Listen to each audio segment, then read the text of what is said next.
Hello दोस्तों, आज हम लोग चैप्टर रिवाइज करने वाले हैं breathing and exchange of gases.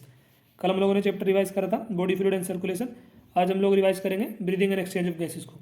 Notes वगैरह इसका आपको टेलीग्राम पे मिल जाएंगे। टेलीग्राम का लिंक आपको डिस्क्रिप्शन में मिल जाएगा, तो नोट्स आप लोग वहाँ से डाउनलोड कर लेना। वीडियो को स्टार्ट करते हैं। चैप्टर का नाम है breathing and exchange of gases. Breathing की डेफिनेशन हमको लिख के दे रखी है एनसीईआरटी में। Process of exchange of oxygen from the atmosphere with CO2 produce by cell is called breathing. Atmosphere से ऑक्सीजन को ग्रहण करना और शरीर से कार्बन डाइऑक्साइड को बाहर निकालना ही ब्रीदिंग कहलाता है, और इसे ही कॉमनली रेस्पिरेशन भी बोल दिया जाता है। तो ये डेफिनेशन है ब्रीदिंग की। तो आ सकता है क्वेश्चन में लिखा हुआ, तो ये आप लोग ध्यान रखोगे। एटमॉस्फेयर से ऑक्सीजन को ग्रहण करना और कार्बन डाइऑक्साइड को शरीर से बाहर निकालने की जो प्रक्रिया है, इसे बोला जाता है ब्रीदिंग, या हिंदी में बोल दिया जाता है इसे श्वसन। रेस्पिरेशन गिल्स के द्वारा होता है, देखो, फिशिस में, मोलस्कस में और एक्वाटिक आर्थ्रोपोड में। गिल्स के द्वारा जो रेस्पिरेशन होता है इसे बोला जाता है ब्रेंकल रेस्पिरेशन। स्किन के द्वारा जो रेस्पिरेशन होता है ये होता है फ्रॉग में, जब फ्रॉग स्लीपिंग टाइम में हो, ड्यूरिंग हाइबरनेशन और एस्टिवेशन। जो फ्रॉग की बॉडी में गैसेस एक्सचेंज होता है स्किन के थ्रू होता है, और इस प्रकार का जो रेस्पिरेशन है इसे बोला जाता है कुटेनियस रेस्पिरेशन। लंग्स के द्वारा जो रेस्पिरेशन होता है उसे बोला जाता है पल्मोनरी रेस्पिरेशन। पल्मोनरी रेस्पिरेशन होता है रेप्टाइल्स में, बर्ड्स में और मैमल्स में। रेस्पिरेशन गिल्स के द्वारा तो होता है फिशिस में, मोलस्कस में और एक्वाटिक आर्थ्रोपोड में। स्किन के द्वारा होता है फ्रॉग में, और लंग्स के द्वारा होता है रेप्टाइल्स में, बर्ड्स में और मैमल्स में। लंग्स के द्वारा जो रेस्पिरेशन है गैसेस एक्सचेंज, इसे बोला जाता है पल्मोनियस रेस्पिरेशन। और स्किन के द्वारा जो रेस्पिरेशन हो इसे बोला जाता है कुटेनियस रेस्पिरेशन। गिल्स के द्वारा ब्रेंकल रेस्पिरेशन। तो आप लोग ध्यान रखोगे, अगर गिल्स के द्वारा बॉडी में गैसेस एक्सचेंज हो तो इसे बोला जाता है ब्रेंकल रेस्पिरेशन। एक्वाटिक आर्थ्रोपोड में, मोलस्कस में और फिशिस में होता है। और स्किन के द्वारा जो गैसेस एक्सचेंज हो इसे बोला जाता है कुटेनियस रेस्पिरेशन। ये होता है फ्रॉग में, जब फ्रॉग स्लीपिंग टाइम में हो, ड्यूरिंग हाइबरनेशन और एस्टिवेशन। लंग्स के द्वारा रेस्पिरेशन को बोला जाता है पल्मोनरी रेस्पिरेशन। और पल्मोनरी रेस्पिरेशन किस किस में होता है? रेप्टाइल्स में, बर्ड्स में और मैमल्स में। अब हम लोग देखने वाले हैं human respiratory system. Human respiratory system को आप लोग इस फ्लो चार्ट से आसानी से याद रख सकते हो। देखो, एक पेयर एक्सटर्नल नोस्ट्रिल पाया जाता है अपर लिप्स के ऊपर। जो ऊपर वाला होट है इसके ऊपर एक पेयर एक्सटर्नल नोस्ट्रिल पाए जाते हैं, और एक्सटर्नल नोस्ट्रिल की ओपनिंग होती है नेजल चेंबर में थ्रू नेजल पैसेज। जो ये एक्सटर्नल नोस्ट्रिल है नेजल पैसेज से होते हुए कहाँ पे खुलते हैं? नेजल चेंबर में। नेजल चेंबर की ओपनिंग होती है फेरिंग्स में, और फेरिंग्स लैरिंग्स से होते हुए ओपन होती है ट्रेकिया में। ट्रेकिया डिवाइड कर जाता है at the level of fifth thoracic vertebra, primary bronchi में, राइट और लेफ्ट प्राइमरी ब्रोंकाई में। प्राइमरी ब्रोंकाई के रिपीटेड डिवीजन से क्या बनता है? सेकेंडरी और tertiary bronchi and bronchioles. Bronchioles आगे चल के क्या बनाते हैं? टर्मिनल ब्रोंक्यूल्स में, टर्मिनल ब्रोंक्यूल्स में इनकी एंडिंग हो जाती है ब्रोंक्यूल्स की, और ब्रोंक्यूल्स जो है टर्मिनल ब्रोंक्यूल्स, इनके एंड में क्या होती है? एलविलाई। और एलविलाई में ही गैसेस एक्सचेंज होता है। यही प्राइमरी साइड है बॉडी में गैसेस एक्सचेंज के लिए। एक्सटर्नल नोस्ट्रिल की ओपनिंग होती है नेजल चेंबर में through nasal passage. Nasal passage आगे जाके कहाँ पे खुलते हैं? फेरिंग्स में। फेरिंग्स लैरिंग्स से होते हैं कहाँ पे खुलते हैं? ट्रेकिया में। ट्रेकिया डिवाइड करता है फिफ्थ थोरेसिक वर्टिब्रा में, at the level of fifth thoracic vertebra, primary bronchi right और लेफ्ट ब्रोंकाई में। और प्राइमरी ब्रोंकाई के रिपीटेड डिवीजन से क्या बनता है? सेकेंडरी और tertiary bronchi and bronchioles. Bronchioles आगे चल के टर्मिनल ब्रोंक्यूल्स में एंड हो जाता है, और यहाँ पे है टर्मिनल ब्रोंक्यूल्स के एंड में एलविलाई होती है, और एलविलाई ही गैसेस एक्सचेंज के लिए प्राइमरी साइट है बॉडी में। लंग्स लोकेटेड होते हैं थोरेसिक कैविटी में। लंग्स कवर्ड होते हैं एक डबल लेयर मेम्ब्रेन से, जिसे बोला जाता है pleura. Fluid between pleura is known as the pleural fluid. Lungs covered होते हैं एक डबल लेयर मेम्ब्रेन से, जिसे बोला जाता है प्लूरा। प्लूरा के बीच में एक फ्लूइड भरा होता है जिसे बोला जाता है प्लूरल फ्लूइड। प्लूरल फ्लूइड का काम क्या है? लंग सरफेस में जो फ्रिक्शन है उसको रिड्यूस करना। लंग्स कहाँ पे लोकेटेड होते हैं? थोरेसिक कैविटी में। कवर्ड होता है डबल लेयर मेम्ब्रेन से, जिसे बोला जाता है प्लूरा। प्लूरा दो डबल मेम्ब्रेन है, आउटर मेम्ब्रेन और इनर मेम्ब्रेन। इनके बीच में एक फ्लूइड भरा होता है जिसे बोला जाता है प्लूरल फ्लूइड। प्लूरल फ्लूइड का काम क्या है? फ्रिक्शन को रिड्यूस करना जो भी लंग सरफेस में हो। ये देखो डायग्राम में हमको दिखा रखा है, यहाँ पे दिखा रखा है प्लूरल मेम्ब्रेन, और इनके बीच में जो फ्लूइड भरा है आउटर और इनर मेम्ब्रेन के बीच में, इसे बोला जाता है प्लूरल फ्लूइड। और यहाँ पे हमको दिखा रखा है एलविलाई को, जहाँ पे बॉडी में गैसेस एक्सचेंज होता है। और यहाँ पे दिखा रखा है ब्रोंक्यूल्स को, यहाँ पे दिखा रखा है डायफ्राम, और इधर दिखा रखा है हमको ब्रोंकस, और यहाँ पे दिखा रखा है रिप्स को, यहाँ पे दिखा रखा है लंग्स, एपिग्लोटिस, लैरिंक्स, यहाँ पे दिखा रखा है ट्रेकिया को। ये डायग्राम में हमको बता रखा है ह्यूमन रेस्पिरेटरी सिस्टम को, diagrammatic view of human respiratory system. तो ये पॉइंट आपके डायग्राम से क्लियर हो गए होंगे। लंग्स कहाँ पे लोकेटेड होता है? थोरेसिक कैविटी में। कवर्ड होता है डबल लेयर मेम्ब्रेन से, जिसे बोला जाता है प्लूरा या प्लूरल मेम्ब्रेन। फ्लूइड भरा होता है प्लूरा के बीच में, जिसे बोला जाता है प्लूरल फ्लूइड। प्लूरल फ्लूइड का काम क्या है? फ्रिक्शन को रिड्यूस करना। हमने अभी भी बात करी है, लंग्स कवर्ड होता है डबल लेयर प्लूरल मेम्ब्रेन से, आउटर प्लूरल मेम्ब्रेन और इनर प्लूरल मेम्ब्रेन। जो आउटर प्लूरल मेम्ब्रेन है ये थोरेसिक लाइनिंग के कॉन्टैक्ट में रहती है, और जो इनर प्लूरल मेम्ब्रेन है ये किसके कॉन्टैक्ट में रहती है? लंग सरफेस के। Outer pleural membrane contact with thoracic lining, thoracic lining के कॉन्टैक्ट में कौन सी मेम्ब्रेन है? Outer pleural membrane. और जो इनर प्लूरल मेम्ब्रेन है ये कॉन्टैक्ट में रहती है लंग सरफेस के। लैरिंग्स, ये कार्टिलेज का बना हुआ एक बॉक्स है जो हेल्प करता है साउंड प्रोडक्शन में, इसलिए लैरिंग्स को साउंड बॉक्स के नाम से भी जाना जाता है। तो ये क्वेश्चन बन सकता है कि साउंड बॉक्स के नाम से किसको जाना जाता है, तो आप लोग आंसर दे दोगे लैरिंग्स को।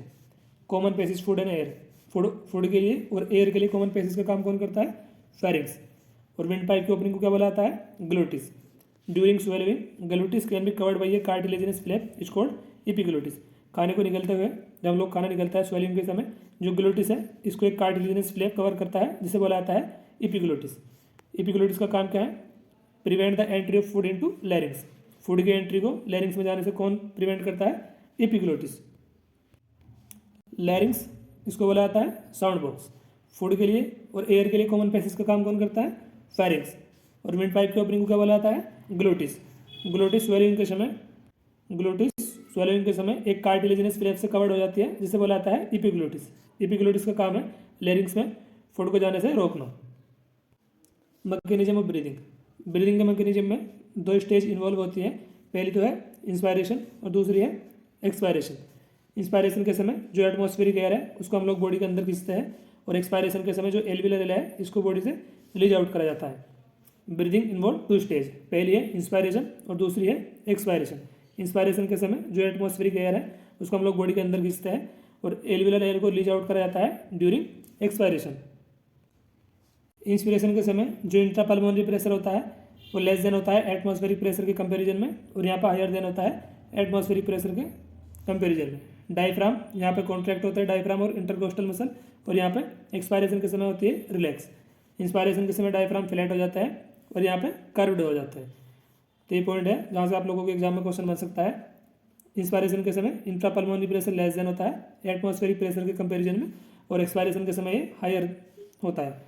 डायफ्राम और इंटरकोस्टल मसल यहाँ पे कॉन्ट्रैक्ट होती है ड्यूरिंग इंस्पायरेशन, और ड्यूरिंग एक्सपायरेशन यहाँ पे रिलैक्स होती है। डायफ्राम यहाँ पे फ्लैट हो जाता है और यहाँ पे कर्व्ड हो जाता है।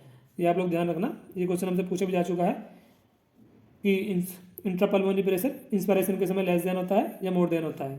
तो ये आप लोग ध्यान रखोगे, यहाँ पे लेस देन है और यहाँ पे higher than the atmospheric pressure.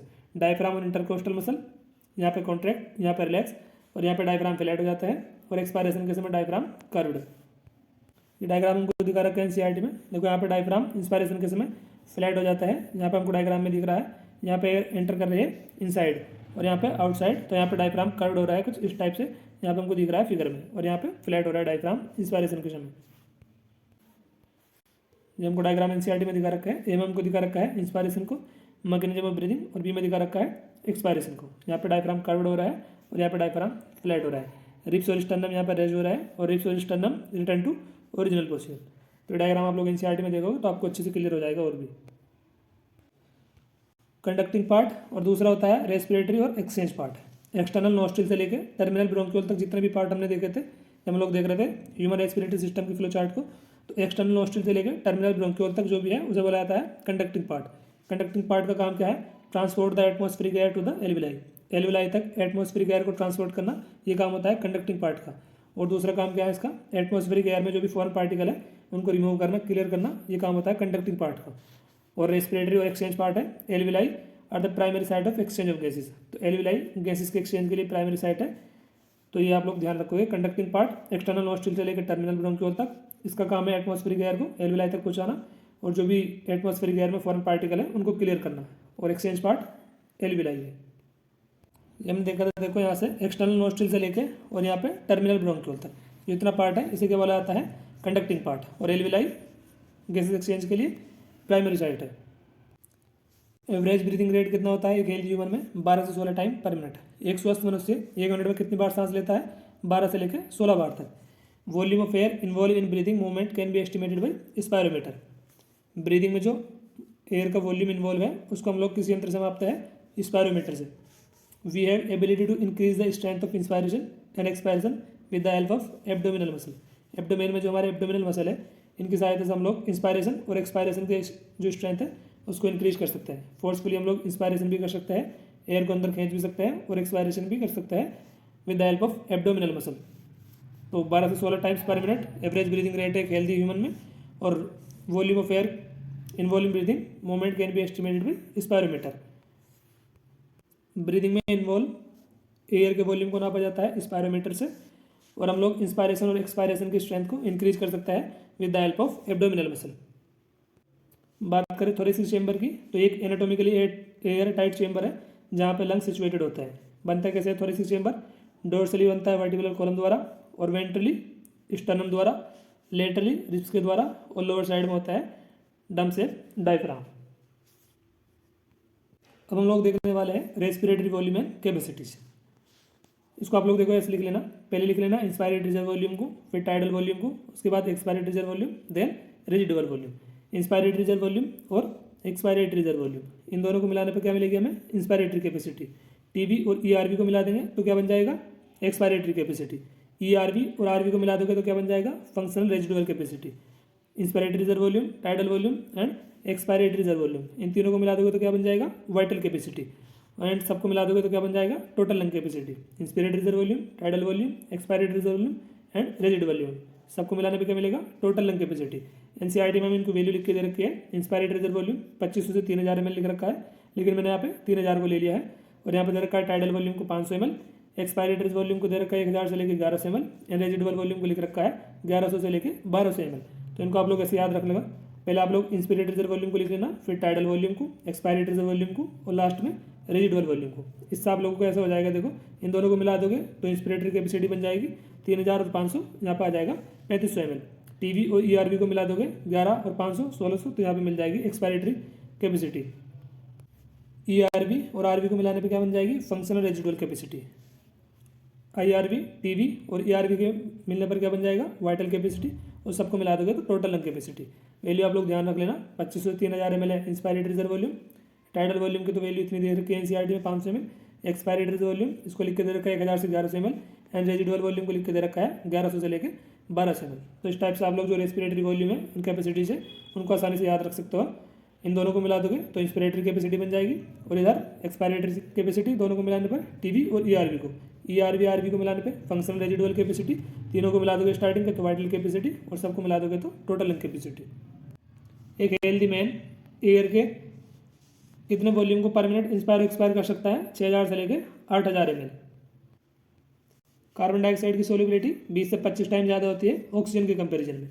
Alveoli primary side exchange of gases के लिए हम लोग देख चुके हैं, और एक्सचेंज ऑफ गैसेस ऑल्सो कर between blood and tissue, blood और टिश्यू के बीच में भी गैसेस एक्सचेंज होता है। Alveoli primary side gases exchange के लिए कार्बन डाइऑक्साइड की सोल्युबिलिटी ऑक्सीजन से ज़्यादा होती है 20 से 25 गुना। एक हेल्दी मैन एयर के कितने वॉल्यूम को पर मिनट इंस्पायर एक्सपायर कर सकता है? 6000 से लेकर 8000 ml। ये वैल्यू हमको एनसीईआरटी में लिख के दे रखे हैं, तो ध्यान रखोगे 6000 से लेकर 8000 ml बन सकता है क्वेश्चन यहाँ से भी। डिफ्यूजन मेम्ब्रेन बनी होती है 3 लेयर से मिलकर। पहले है thin squamous epithelium of alveoli, बीच में basement substances, and the thin endothelium of alveolar capillaries.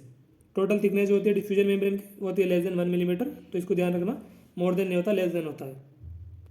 और यहाँ से क्वेश्चन हमसे पूछा गया है नीट 2022 में, एवरी 100 मिलीलीटर ऑफ ब्लड, जो ऑक्सीजनेटेड ब्लड है ये 5 मिलीलीटर ऑक्सीजन टिश्यू को डिलीवर करता है। और ये क्वेश्चन हमसे पूछा गया है नीट 2022 में, every 100 millilitre deoxygenated blood 4 millilitre of carbon dioxide deliver करता है एल्वियोलाई को। तो दोनों पॉइंट आप लोग ध्यान रखना, कोई से भी पूछा जा सकता है। एवरी 100 मिलीलीटर ऑक्सीजनेटेड ब्लड कितनी ऑक्सीजन डिलीवर करता है टिश्यू को? 5 ml। Every 100 millilitre deoxygenated blood alveoli को कितनी CO2 डिलीवर करता है? 4 ml। Every 100 millilitre of oxygenated blood deliver 5 millilitre of oxygen to the tissue, and every 100 millilitre of deoxygenated blood deliver 4 millilitre of carbon dioxide to the alveoli. 100 millilitre oxygenated blood 5 millilitre oxygen tissue को deliver करता है, और 100 millilitre of deoxygenated blood 4 millilitre carbon dioxide alveoli को deliver करता है। तो question हमसे पूछा गया था नीट 2022 में। हम लोग देखने वाले हैं transport of gases, respiratory gases जो हमको एनसीईआरटी में बता रखी है, O2 CO2, इनका ट्रांसपोर्ट कैसे कैसे होता है वो देखने वाले हैं। पहले हम देखेंगे ऑक्सीजन के ट्रांसपोर्ट को, और इधर हमको बता रखा है CO2 का transport. Blood is the medium of transport of oxygen and CO2। O2 और CO2 के लिए ट्रांसपोर्ट के लिए मीडियम का रोल कौन प्ले करता है? ब्लड। O2 का ट्रांसपोर्ट होता है 97% RBC के द्वारा और 3% प्लाज्मा द्वारा। CO2 का ट्रांसपोर्ट की बात करें तो 20 से 25% जो होता है RBC के द्वारा होता है, 70% होता है बाइकार्बोनेट के रूप में, एंड 7% प्लाज्मा में। ट्रांसपोर्ट ऑफ गैसेस इधर हमको बता रखा है ऑक्सीजन के ट्रांसपोर्ट को और इधर दिखा रखा है CO2 का ट्रांसपोर्ट। ऑक्सीजन का जो ट्रांसपोर्ट है 97% तो होता है RBC के द्वारा और 3% प्लाज्मा द्वारा। 20 से 25% CO2 का ट्रांसपोर्ट होता है RBC के द्वारा, 70% बाइकार्बोनेट के रूप में एंड 7% प्लाज्मा द्वारा। हीमोग्लोबिन एक रेड कलर का आयरन कंटेनिंग पिगमेंट है जो कहाँ पे पाया जाता है RBC में। एक हीमोग्लोबिन मॉलिक्यूल, जो हीमोग्लोबिन का एक मॉलिक्यूल है वो ऑक्सीजन के 4 मॉलिक्यूल को ट्रांसपोर्ट करा सकता है, कैरी कर सकता है। ऑक्सीजन हीमोग्लोबिन के साथ बाइंड करके क्या बनाती है, ऑक्सी हीमोग्लोबिन। हमने देखा है एक मॉलिक्यूल हीमोग्लोबिन का ऑक्सीजन के 4 मॉलिक्यूल को कैरी कर सकता है, ट्रांसपोर्ट करा सकता है। तो ऑक्सी हीमोग्लोबिन का फॉर्मूला क्या होता है HbO2 यहाँ पे हीमोग्लोबिन का एक ही मॉलिक्यूल दिख रहा है आपको और यहाँ पे दिख रहा है ऑक्सीजन के 4 मॉलिक्यूल और यहाँ पे एक ही है और यहाँ पे दिखा रखा है हमको ऑक्सीजन के 4 मॉलिक्यूल को। तो फॉर्मूला है ऑक्सी हीमोग्लोबिन का। एवरेज हीमोग्लोबिन कितना होता है 100 मिलीलीटर ब्लड में 12 से लेकर 16 ग्राम। CO2 जब हीमोग्लोबिन के साथ बाइंड करते हैं तो क्या बनाती है, कार्बामिनो हीमोग्लोबिन। नेक्स्ट पॉइंट है ऑक्सी हीमोग्लोबिन बनने के लिए फेवरेबल कंडीशन क्या है, पार्शियल प्रेशर ऑक्सीजन हाई होना चाहिए और partial pressure CO2, hydrogen ion की कंसंट्रेशन और टेम्परेचर ये तीनों के तीनों लो होने चाहिए। और ये क्वेश्चन भी 20 में पूछा गया है, नीट 2020 में, कि ऑक्सी हीमोग्लोबिन के लिए कौन कौन सी कंडीशन हाई होती है, कौन सी लो होती है। तो पार्शियल प्रेशर ऑफ ऑक्सीजन ये तो हाई होती है, बाकी तीनों के तीनों होता है low. Partial pressure of carbon dioxide, hydrogen ion की कंसंट्रेशन और टेम्परेचर ये तीनों के तीनों होते हैं लो। CO2 हीमोग्लोबिन के साथ बाइंड करके क्या बनाती है, कार्बामिनो हीमोग्लोबिन। 100 मिलीलीटर ब्लड में हीमोग्लोबिन कितना होता है 12 से 16 ग्राम।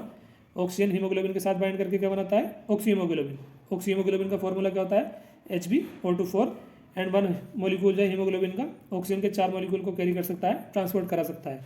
हीमोग्लोबिन रेड कलर का आयरन कंटेनिंग पिगमेंट है जो RBC में पाया जाता है। तो ये हीमोग्लोबिन के ऊपर कुछ पॉइंट है, आप लोगों को ध्यान रखना, हो सकता है ऐसा कोई ना कोई पॉइंट आपके एग्जाम में आपको देखने को मिल जाए। अब हम देखने वाले हैं रेस्पिरेटरी रेगुलेशन को। जो रेस्पिरेशन है इसको रेगुलेट करने के लिए बॉडी में क्या क्या मैकेनिज्म है उनको देखने वाले हैं। रेस्पिरेटरी दम सेंटर ये कहाँ पे पाया जाता है, present in medullary region of brain. Hind brain का जो पार्ट है मेडुला, हाइंड ब्रेन में 3 पार्ट होते हैं ना, पोन्स, सेरेबेलम और मेडुला ऑब्लोंगेटा। तो जो मेडुलर रीजन है ब्रेन का वहाँ पे देखने को मिलता है रेस्पिरेटरी दम सेंटर। ये प्राइमरी रेस्पॉन्सिबल है रेस्पिरेटरी रेगुलेशन के लिए। नेक्स्ट हमको बता रखा है न्यूमोटॉक्सिक सेंटर, ये कहाँ पे पाया जाता है, pons region of brain. Brain के हाइंड ब्रेन का जो पोन्स रीजन है वहाँ पे पाया जाता है न्यूमोटॉक्सिक सेंटर। ये क्या करता है, रेस्पिरेटरी दम सेंटर के फंक्शन को मॉडरेट करके रखता है। कीमोसेंसिटिव एरिया ये कहाँ पे सिचुएटेड होता है, सिचुएटेड एडजेसेंट टू रेस्पिरेटरी दम सेंटर। रेस्पिरेटरी दम सेंटर के एडजेसेंट में सिचुएटेड होता है कीमोसेंसिटिव एरिया। ये हाईली सेंसिटिव होता है CO2 और हाइड्रोजन आयन की कंसंट्रेशन के लिए। रिसेप्टर कैरोटिक आर्टरी के और ऑर्टिक आर्क के ये क्या करते हैं, CO2 की और हाइड्रोजन आयन की जो कंसंट्रेशन है उनको भी रिकॉग्नाइज करते हैं। ये जो रिसेप्टर्स हैं कैरोटिड आर्टरी के और ऑर्टिक आर्क के। लास्ट में हमको बता रखा है डिसऑर्डर को, डिसऑर्डर ऑफ रेस्पिरेटरी सिस्टम। पहला हमको बता रखा है अस्थमा, दूसरा हमको बता रखा है एम्फाइसीमा और तीसरा हमको बता रखा है ऑक्यूपेशनल रेस्पिरेटरी डिसऑर्डर। पहले हमको बता रखा है अस्थमा के बारे में। अस्थमा में क्या होता है, ब्रीदिंग में डिफिकल्टी होती है सांस लेने में और सांस लेते हुए व्हीजिंग यानी गड़गड़ाहट की आवाज़ होती है। ये क्यों होती है, क्योंकि ब्रोंकाई में और ब्रोंक्यूल्स में इन्फ्लेमेशन हो जाती है, इसी कारण ब्रीदिंग में डिफिकल्टी होती है और गड़गड़ाहट की आवाज़ आती है अस्थमा में। एम्फाइसीमा ये क्रोनिक रेस्पिरेटरी डिसऑर्डर है। यहाँ पे जो एल्विलर वॉल है वो डैमेज हो जाती है, एल्विलाई की वॉल। मेजर कॉज क्या है एम्फाइसीमा का, सिगरेट स्मोकिंग। हमने देखा था अस्थमा को, यहाँ पे सांस लेने में दिक्कत होती है, डिफिकल्टी होती है, घरघराहट होती है, क्योंकि ब्रोंकाई और ब्रोंक्यूल्स में इन्फ्लेमेशन यानी सूजन हो जाती है। एम्फाइसीमा ये क्रोनिक रेस्पिरेटरी डिसऑर्डर है। यहाँ पे जो एल्विलाई की वॉल है वो डैमेज हो जाती है और मेजर कॉज क्या है इसका, सिगरेट स्मोकिंग। और नेक्स्ट हमको बता रखा है ऑक्यूपेशन रेस्पिरेटरी डिसऑर्डर। यहाँ पे क्या काम है, जो लोग होते हैं जो इंडस्ट्रीज़ में काम करते हैं जहाँ पे ग्राइंडिंग का और स्टोन ब्रेकिंग का काम चलता है, पत्थर को तोड़ने वगैरह का, तो ऐसी इंडस्ट्रीज़ में जो डस्ट है वो बहुत ज़्यादा मात्रा में प्रोड्यूस होती है। और जो पर्सन है जो यहाँ पे काम करते हैं, अगर ये पर्सन लंबे समय तक इन इंडस्ट्रीज़ में काम करते रहे तो इनको फाइब्रोसिस होने के चांस बहुत ज़्यादा बढ़ जाते हैं। इसमें क्या होता है, प्रोलिफरेशन हो जाता है फाइब्रस टिश्यू का और लंग्स भी डैमेज होने के चांस इन पर्सन में ज़्यादा बढ़ जाता है। ऑक्यूपेशनल रेस्पिरेटरी डिसऑर्डर कुछ इंडस्ट्रीज़ है जहाँ